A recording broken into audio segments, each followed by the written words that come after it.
안녕하세요. 마음의 정리도 할 겸 천천히 적어 보겠습니다. 여동생이라 해도 피 한 방울 안 섞인 남이지만 이야기는 지금으로부터 5년 전부터 시작됩니다. 당시 저는 24살이었고 여동생은 18살이었습니다. 저는 회사에 취업 후 자취하기 시작했을 때 요리는 당연히 할 줄 모르고 밥하는 것도 귀찮아서 매일 퇴근하면 집 근처 술집에 식사 겸 한잔하러 갔었는데 그때 그 술집에서 아르바이트 하던 게 제 동생입니다. 뭐 그래도 이때는 동생 관계가 아니었습니다. 이 술집에서의 만남은 제 인생을 크게 바꾸는 만남이었습니다.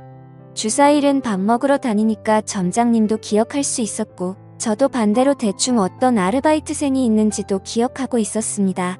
특히 여동생은 주 6일에 아르바이트를 했기 때문에 인상적이었습니다. 그래서 평소처럼 자리를 잡고 한잔 마시면서 밥을 먹고 있었는데 그날이 토요일인데다 평소보다 더 붐볐습니다. 20여 개 있는 테이블도 제 옆자리만 비어 있을 정도였습니다. 사람이 너무 많아서 혼자 테이블 차지하고 있는 게 눈치가 보여 부탁 마저 먹고 나가려고 생각하고 있었는데 느닷없이 누군가 말을 걸었습니다. 저기 죄송한데 옆에 좀 앉아도 될까요? 그때는 제 동생도 아니었고 뭐 어쨌든 피가 안 섞여서 동생은 절대 아니니까 편의상 수지라고 적을게요. 저에게 말을 건 사람은 수지였고 아무래도 아르바이트가 끝난 시간이었던 것 같습니다.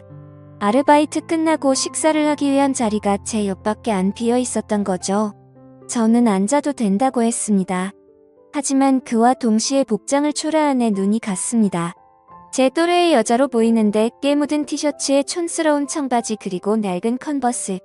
주 6일이나 아르바이트 하는데 옷 살 돈이 없나? 돈을 모으고 있나?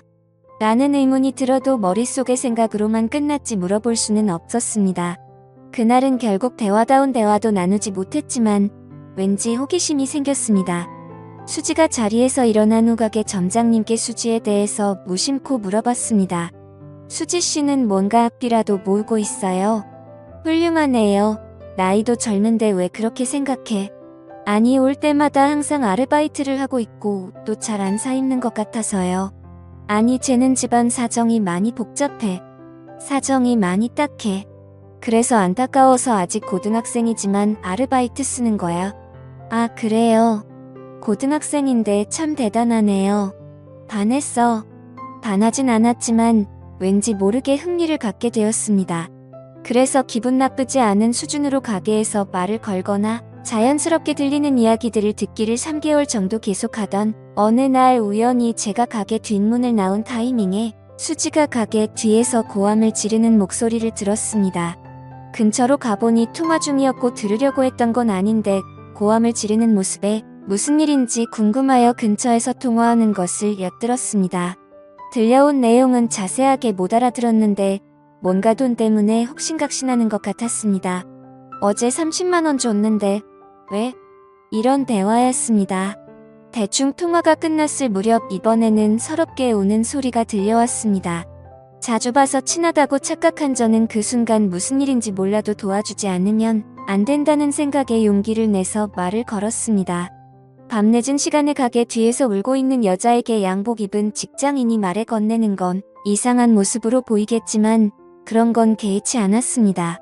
무슨 일 있어요? 수지는 눈물을 너무 많이 흘렸는지 눈을 동그랗게 뜨고 있었습니다. 왜요? 누가 돈 빌려달래요? 아니에요. 남에게 말할 건 아닌 것 같아요. 괜찮아요. 에이 괜찮아요. 남이지만 말해도 돼요. 저한테 말하고 나면 기분이 좀 풀릴 수도 있어요. 수지는 고개를 숙이면서 띄엄띄엄 자신에 대해서 이야기하기 시작했습니다.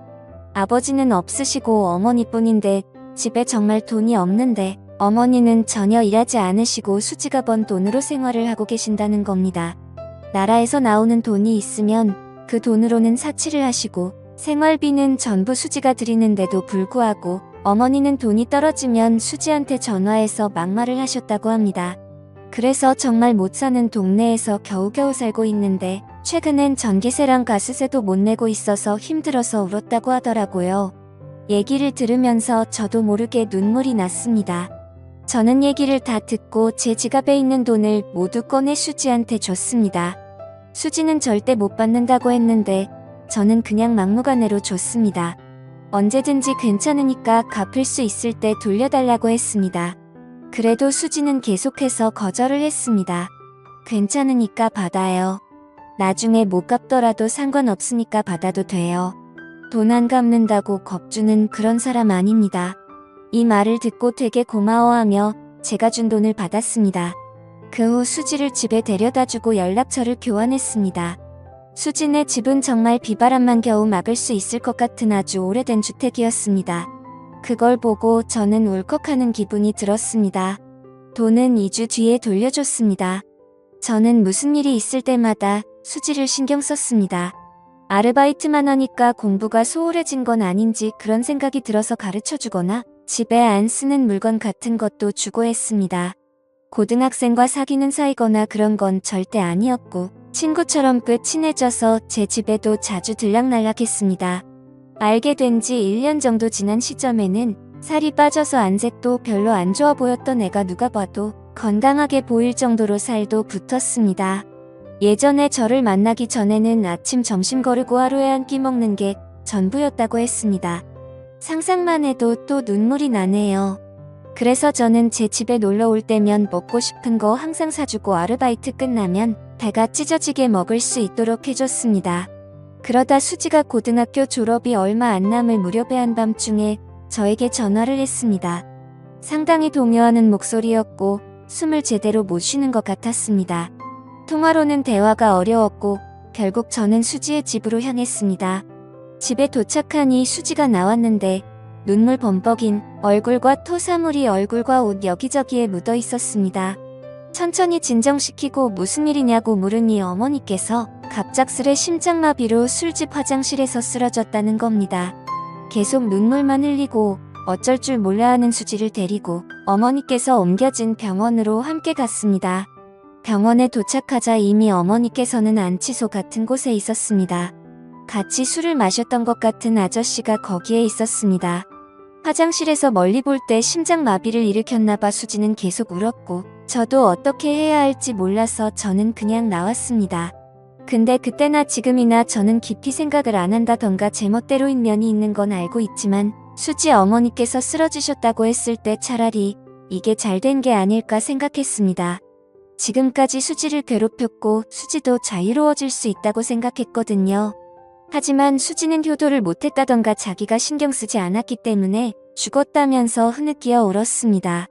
확실히 자기를 힘들게 했던 사람이라도 유일한 가족이었기에 어머니를 잃은 수지의 슬픔은 깊었습니다. 그 후 장례식이니 뭐니 하는 것은 어머니의 형제간에 거행하게 된 모양이었습니다. 그 장례식에서 앞으로 수지는 어떻게 해야 할지에 대해서 형제들끼리 대화를 나눈 것 같은데 일단 미성년자이니까 누군가가 수지의 양치권자가 되어야 하는데 아무도 맡으려고 하지 않았습니다. 다들 모르는 척 곤란한 척하기 바빴습니다. 정말 가족이란 게 뭘까 하고 속상했습니다. 고등학교를 졸업하면 취직해서 독립할 거고 미용사가 되고 싶다고 딱 한 번 말한 적이 있었는데 하고 싶은 것을 할 수 있는 환경에서 꿈을 이뤘으면 좋겠다는 제 바람과는 달리 잘 안 될 것 같아 보여서 슬펐습니다. 결국 마지막에 수지의 이모가 돌보게 됐는데 저는 아무래도 납득이 가지 않아서 한 가지 생각을 하게 되었습니다.